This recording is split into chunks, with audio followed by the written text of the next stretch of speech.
The day my mother died, my father stopped being my father, and I couldn't tell if the man who sat at the kitchen table staring out the window was still grieving or if something inside him had snapped, because while the house grew emptier, his silence seemed to stretch tighter and tighter around us, like an invisible thread slowly strangling everything I once understood about who we were. Before we continue, please subscribe to our channel and turn on the notification bell to stay updated. Your support means the world to us and we truly appreciate it. Thank you. For as long as I could remember, my mother was the heart of our family, the one who could piece together the fragments of our days with a smile, a word, a touch. She held the pieces of us in her hands like fragile glass, making sure nothing ever shattered for too long. My father, on the other hand, was distant but kind, a quiet man whose love seemed to come wrapped in layers of silence. He never knew how to fix things with words, but when he did speak, his voice was warm, like the summer sun on a late afternoon. Together, they balanced each other in a way that made everything feel steady. But after my mother's sudden death, I didn't know how to breathe anymore. The air in our house turned cold, too sharp to swallow, and the emptiness of her absence was everywhere, settling into the corners like a weight I couldn't escape. My father, who had always been more of a shadow than a presence, seemed to withdraw even further, as if her death had carved something out of him too. At first, I thought it was grief, his own way of mourning. But as the days stretched into weeks, I started to wonder if something darker was taking root, a quiet crack in the foundation of our family that I couldn't ignore. The love we had once relied on, the stability we'd taken for granted, felt like it was slipping through my fingers, leaving behind only fragments I couldn't piece together on my own. The first time I noticed something was off, it was small, almost insignificant, a moment I could have easily dismissed if I hadn't already been walking around with a knot in my stomach since the funeral. I was sitting at the kitchen table, scrolling through my phone, when I heard my father's voice from the doorway. He never enters the room when I'm there, always waiting for me to look up or acknowledge his presence. But this time I could feel his gaze before I saw him. "You know," he said, his tone light, too light, "your mother used to keep that shelf tidy. She'd always organize the cans by size and color. She was obsessive about it." I froze, the phone in my hand suddenly feeling heavier. I glanced up, meeting his eyes, but his face was blank, unbothered, as if he hadn't just spoken about her in the past tense, like she hadn't just been buried 2 weeks ago. I didn't respond immediately, and I watched him turn away, a faint smile crossing his lips, like he hadn't even noticed the way his words had unsettled me. He walked out of the room without another word, and I was left staring at the row of cans on the shelf, all lined up in the same disordered fashion they'd been in for years. My mother had never cared about their arrangement, not like he was implying, but I pushed it out of my mind. It was just a slip, I told myself. Grief does strange things to people. The next morning I found him sitting in the living room watching the news. It was the first time I'd seen him so still, so engrossed in something other than the quiet hum of his own thoughts. I was making coffee when he suddenly looked up at me. "Your mother used to love this channel," he said, not looking at me but staring blankly at the screen. "She'd watch it for hours, even though I told her it was a waste of time. But then she'd always say, 'It's the only thing that makes sense, John. The world's gone mad.'" He paused, his voice catching, and for a moment I thought he might cry. But instead he just chuckled under his breath, an odd hollow sound that made the hairs on the back of my neck prickle. "She was right, wasn't she? The world is mad." I didn't know what to say. It felt wrong to hear him speak of her like that, as though she were a distant memory rather than a person who had only just disappeared. There was something off in his tone, something that didn't quite match the sadness I had come to expect. It was almost too matter-of-fact, too distant, like he wasn't grieving at all. I made the coffee in silence, trying to ignore the strange, oppressive feeling that had settled over the room, thick and heavy. Later that day, as I was cleaning up in the kitchen, I heard him humming softly in the hallway. The sound was out of place, so out of place. My mother used to hum when she cooked, but he never did. Not once in all the years I'd known him. When I turned to look at him, I saw him standing by the window, his hands pressed against the glass as he stared out at the yard. His posture was so rigid, so stiff, and yet there was something unnerving about the way he stood there, as though he were waiting for something or someone. "Dad!" I called, my voice breaking the silence between us. He turned slowly, his expression unreadable. There was a moment of hesitation before he answered, his words coming out too smoothly. "Oh, just thinking about things." "About Mom?" I asked, but I could already feel the knot in my stomach tightening again. He blinked, almost as if the question surprised him. "No," he said, his tone flat. "About what comes next." I didn't press further, though every part of me wanted to. I wanted to know what he meant, why his eyes had looked so distant, so cold, for that brief moment. But I couldn't bring myself to ask. I didn't know if I wanted to know. That evening, I found myself sitting next to him on the couch as we ate dinner in silence, the only sounds coming from the faint crackle of the TV in the background. His fork clicked against his plate in an almost rhythmic pattern, but he wasn't looking at the food. He was staring at the empty chair across from us, where my mother used to sit. His face was strangely blank, his lips slightly parted, as though he was waiting for something, but what I couldn't say. Then, just as I was about to speak, he suddenly turned to me, his expression shifting ever so slightly. "You know," he said quietly, "I think we should keep things the way they are. Don't move anything around. Don't change a thing." I froze, the words hanging in the air like a warning. The way he said it, so detached, so final, made my skin crawl. "Dad, we can't just..." I began, but my voice faltered. "We can," he interrupted, his voice hardening just a little. "It's what she would have wanted." Something in his eyes flickered, then something sharp, something I hadn't seen before. I tried to look away, to ignore the gnawing feeling in my gut, but I couldn't. It was like I was seeing him for the first time, or maybe seeing him for the first time since she died. Something was broken in him. Something was wrong. And I couldn't shake the feeling that he was no longer the man I had known. I woke up one morning to find my father standing in the living room, staring at the front door, his hands gripping the doorknob as though he were waiting for someone to walk through it. It was early, too early, and there was no reason anyone would be visiting at that hour. He didn't hear me come down the stairs, didn't even acknowledge the creak of the old wooden steps beneath my feet. I hovered in the doorway, not sure if I should say something or just walk away. "Dad?" I finally asked, my voice thick with the unease that had been creeping up on me for weeks now. He didn't respond right away. It was as if my voice had broken him from some trance. He turned slowly, almost too slowly, and when his eyes met mine, they were blank, distant. His expression was unreadable, like a stranger's face I was trying to understand. I felt a sudden shiver crawl down my spine. "Oh, it's you," he said after a long pause, his voice flat, detached. "I was just thinking about how things used to be." Frowned, confused. "What do you mean?" Before everything changed," he muttered, his eyes darting around the room as though he were looking for something. Or someone. "Dad, what are you talking about?" I asked, trying to shake off the creeping dread in my chest. He smiled, but it wasn't a real smile. It was tight, forced, almost uncomfortable. "You don't remember. The way she used to do everything for us. How she always made sure the house was perfect, like a show for the neighbors. She was so good at it, wasn't she?" I swallowed hard, the taste of my mother's memory bitter in my mouth. He was talking about her like she was some kind of object, something to be admired or praised. Didn't feel right. She wasn't like that," I said softly, unsure if I was trying to convince myself or him. "Mom wasn't. She wasn't a show." He didn't seem to hear me. He just turned back toward the door, his hand still clutching the knob. I stood frozen for a moment before turning to go back to the kitchen, the knot in my stomach twisting tighter. Over the next few days, the tension in the house escalated.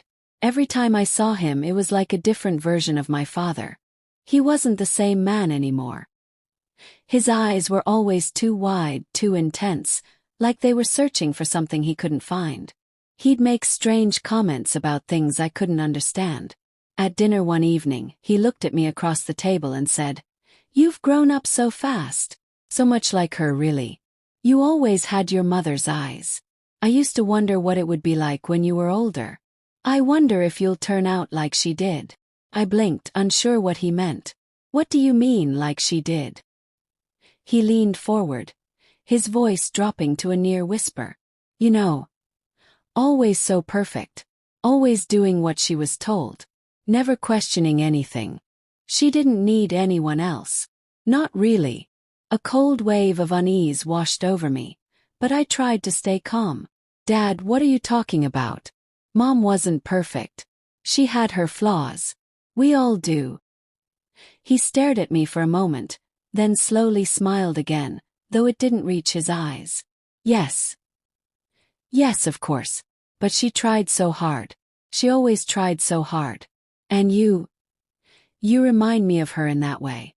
I wonder if you'll try to fix everything now that she's gone." "Fix everything?" I repeated, feeling a strange twinge of panic rising in my chest. He didn't answer, just sat back in his chair, as if the conversation had ended, and began poking at his food absently. But his words lingered, a cold knot tightening around my heart. Was that what he thought of me? That I had to somehow take her place? The next evening, as I was passing through the living room, I saw him sitting in his usual chair, staring at the blank TV screen. I hesitated, watching him for a moment before I spoke. "Dad, do you need something?" I asked, though it felt stupid, like I was asking a question I already knew the answer to. He didn't respond immediately. He just sat there, his gaze fixed on the TV that wasn't even on. Finally he spoke, his voice low and almost mechanical. "You know, I've been thinking a lot about how quiet the house is without her. I can't get used to it. It's unsettling, don't you think? How empty it feels now. Like something's missing." I wanted to say something comforting, to tell him that we'd get through this, that I was here, that we would somehow find a way to move forward together. But when I looked at him, all I saw was a man I didn't recognize. There was something off in the way he said it, something distant and unsettling. "Dad, I don't think you should be alone," I said quietly. "Maybe we could." "You'll never understand," he interrupted abruptly, his voice hard. He looked at me now, really looked at me, and his eyes were sharp, almost accusatory. "She was the one who kept everything together. And now that she's gone, I can see how everything's falling apart. Can't you?" My heart raced. "Dad, I don't." "You'll never understand," he repeated, his voice breaking slightly. "You don't see it, do you? You never see it." His eyes narrowed as he stared at me, something flickering in them that I couldn't quite grasp, something dark. I stumbled backward, my hands shaking. There was a part of me that wanted to scream, to demand answers, but another part of me was too terrified to push him further. I didn't know who he was anymore, and I was scared of what he might do or say next. I couldn't keep pretending everything was fine. My father, my once distant, but kind father, wasn't the man I had known. And no matter how hard I tried to convince myself otherwise, I couldn't ignore the truth anymore. Something had snapped inside him, and I was left to try to piece together a world that no longer made sense. The house felt suffocating, the walls closing in around me like the slow creep of a nightmare. My father was sitting in his chair again, the same one he always occupied, now his eyes distant, his movements stiff. But this time I couldn't ignore the weight of the silence. I could feel it pressing in on me, thick and oppressive. He was pretending like everything was fine, like he hadn't been slowly unraveling before my eyes. But I couldn't pretend anymore. I couldn't sit in this house with him any longer without confronting the truth. The truth that had been staring me in the face for weeks now, but I hadn't been brave enough to face it.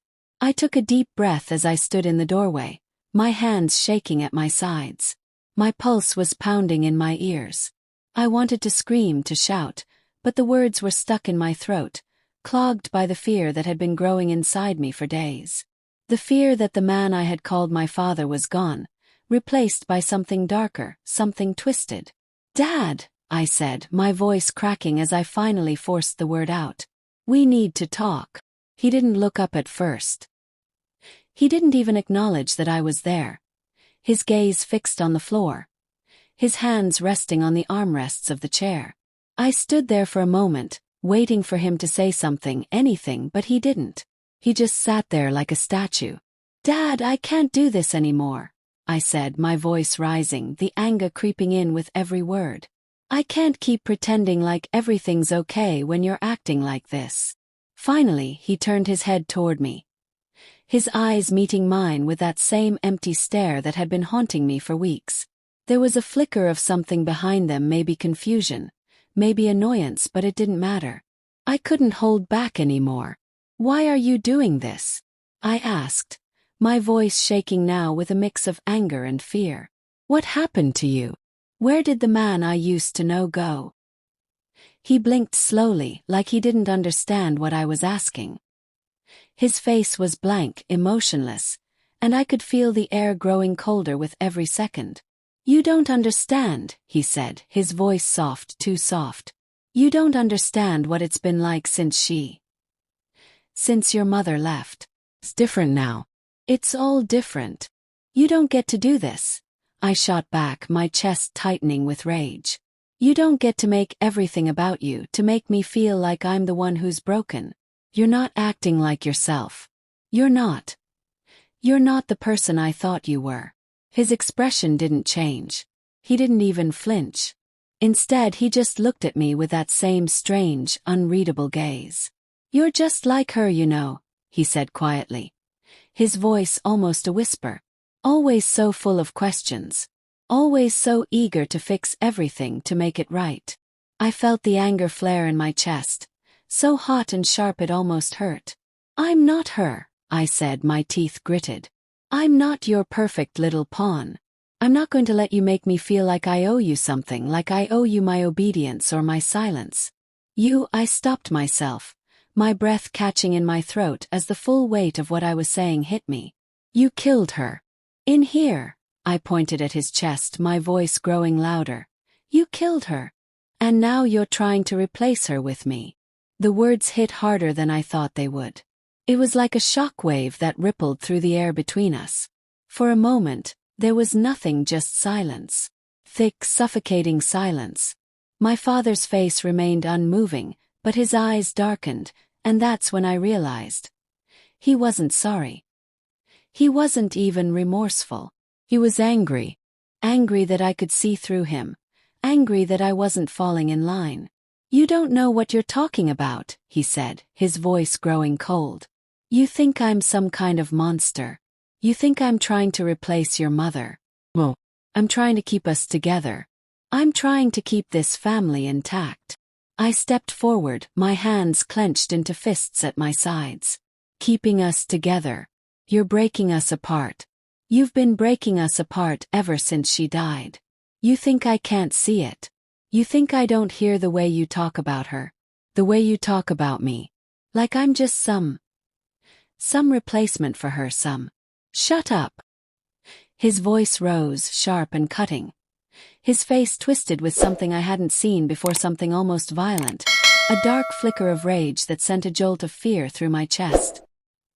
He stood abruptly, the chair scraping loudly against the floor as he pushed himself up. Shut up, he repeated, his fists clenched at his sides, his breath coming out in shallow, quick bursts. You don't understand. You don't understand what I've had to do to keep this family from falling apart. You're so goddamn ungrateful. You don't even realize what I've sacrificed to keep you safe. To keep this house standing. His words were starting to blur together, making less and less sense. I took a step back, my pulse racing, my whole body trembling. The anger I felt was being drowned out by the terror that was rising in my chest. He wasn't the man I had grown up with. He wasn't even the man I had known in the weeks after my mother died. This was someone else, someone I couldn't recognize, someone I didn't know. You're not my father, I whispered, the words falling out of my mouth before I could stop them. You're not the man I thought you were. You're not the man You think you're better than me, he spat, taking a step toward me. You think you know better than me. You think I'm the one who's broken. You think you're the one who gets to decide what's right and wrong around here. You're wrong. You're just like her. You'll end up just like her. And you'll never understand. His words felt like a slap to the face. My heart was pounding in my chest, and I could barely breathe. I wanted to run, to get as far away from him as possible, but I couldn't.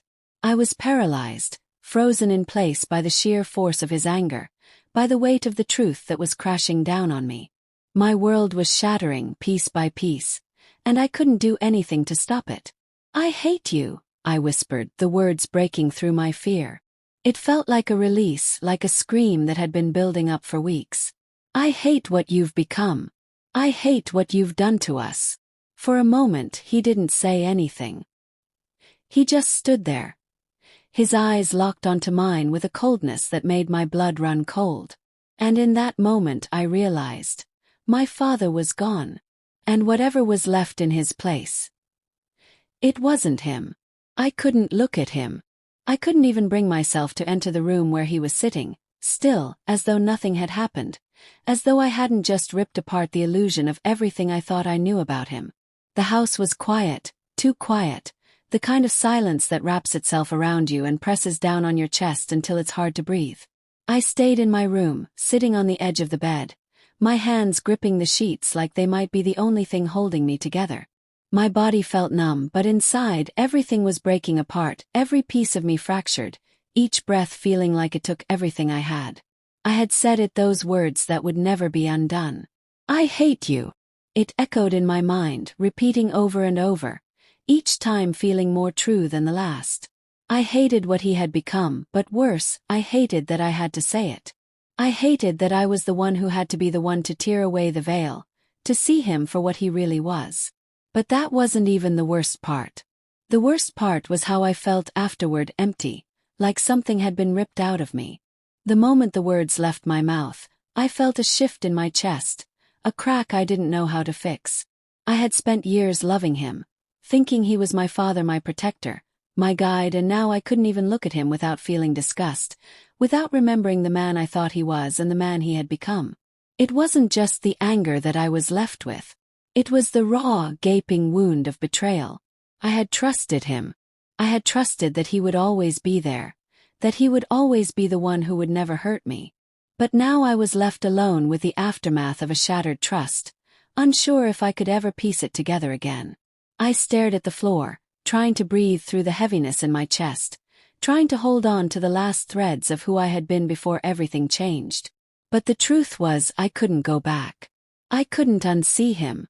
And I couldn't forget what I had learned in the hours after the confrontation, the way he looked at me, not with concern or regret, but with that cold, empty stare.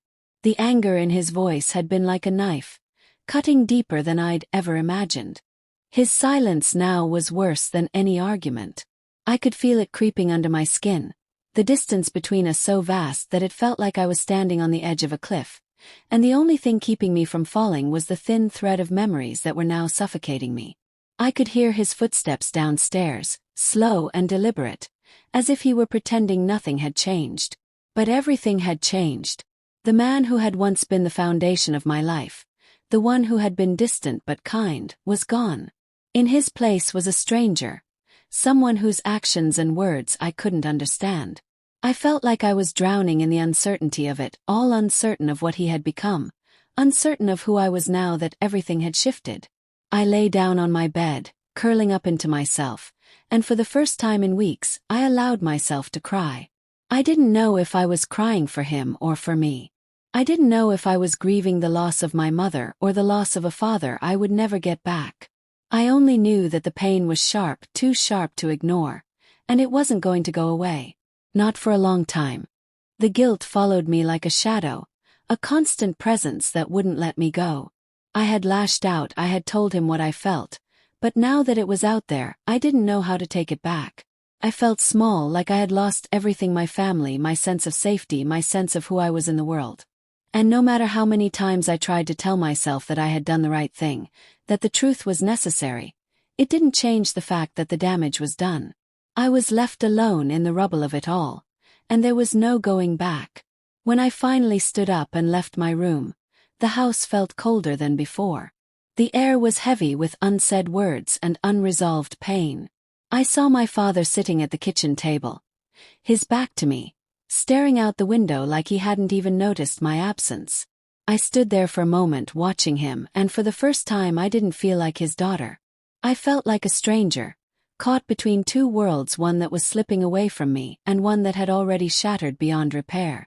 I opened my mouth to speak, but the words wouldn't come. There was nothing left to say. Nothing that could fix what had been broken. The distance between us had grown so wide that there was no bridge strong enough to cross it. I turned away, my heart heavy with the weight of everything we had lost. And as I walked out the door, I couldn't shake the feeling that we were both lost now, me, because I didn't know who I was anymore, and him, because he had forgotten who he was long before I ever did. Grief has a way of stripping everything down to its core, revealing the truth we'd rather not see. I thought I knew who my father was, thought I understood the man I had spent my whole life looking up to. But grief changes people. Doesn't just take. It transforms. And now, I'm left with the ruins of what I thought was a family. My father isn't the man I believed him to be. And maybe I'm not who I thought I was either. I used to think that love meant never questioning, never doubting. But grief makes you question everything. Takes the people you trust the most and turns them into strangers. I saw sides of him that I never thought possible, things I'll never unsee. The man I once thought was steady and strong is now just a shadow of what I needed him to be. And I can't go back. I can't forget what I've learned. And me. I don't know who I am anymore. I don't know how to rebuild a trust that's been shattered. What do you do when the person you've counted on most becomes a stranger in your own home? The grief left me broken, but it also left me with a truth I can't ignore. Sometimes the pain shows you who people really are. It exposes the cracks, the things we hide, and forces us to see the darkness in those we love. It's a hard lesson to learn, but I've learned it now. Grief doesn't just take, it reveals. And sometimes that revelation is more than you can bear.